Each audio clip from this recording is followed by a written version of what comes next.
का करबू? तू बस देखत जा। चल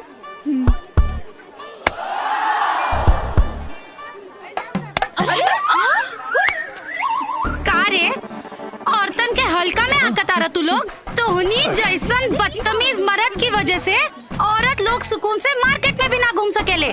बस में, बस स्टॉप, रेलवे स्टेशन पे, ट्रेन में, पार्क में, सड़क पे, जहाँ देखो तोहनी के मर्द जात औरतन के परेशान करेले और मौका मिलना पर किडनैप करके फिर रेप कर देवेले।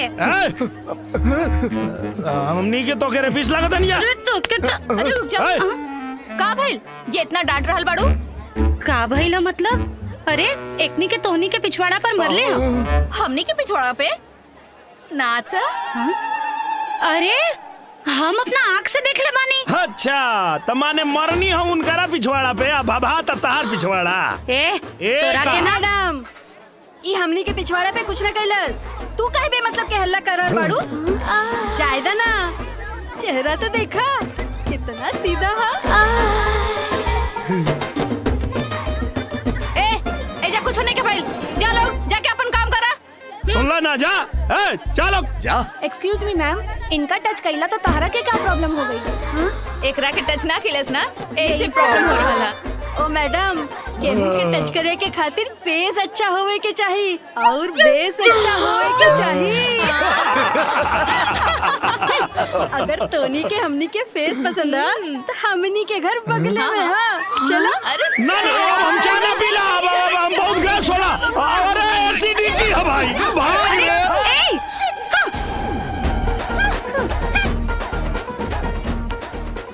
कैसन औरतन है यार।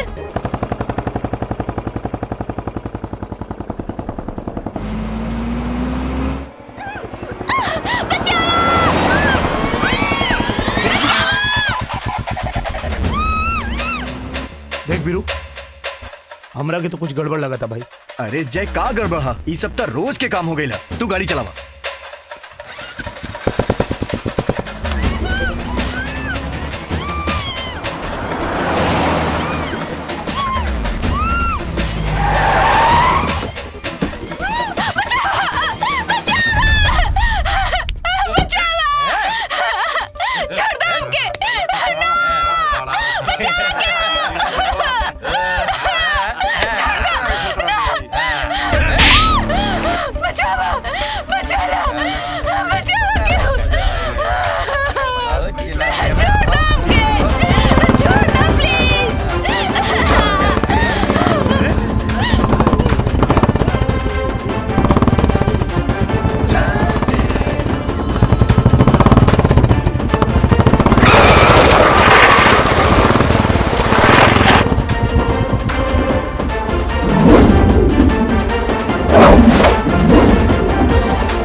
के बारे तू लोग? इज्जत लूटे वाला के गुंडा और इज्जत बचावे वाला हीरो। हमनी के हीरो पे।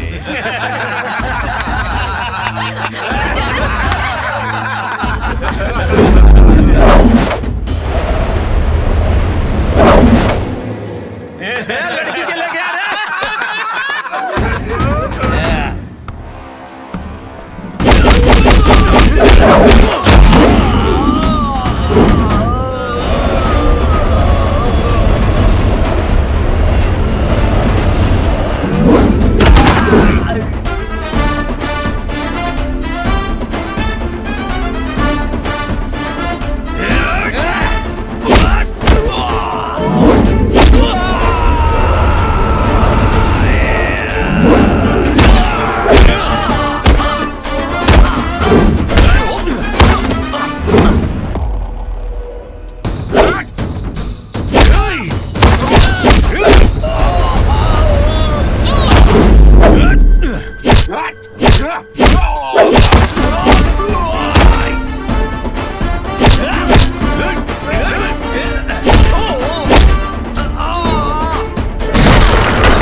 करता हमरा के गलती हो गई।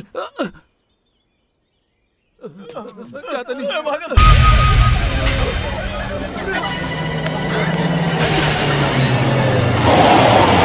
छोड़ी हमारे गवारी फोड़ने पर हमें गनमोड़ी फोड़ दे। चले, बहुत हो गई नाच गाना तमाशा।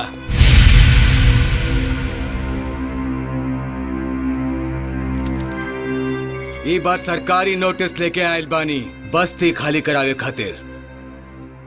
तोहनी लोगन के पास 1 घंटा के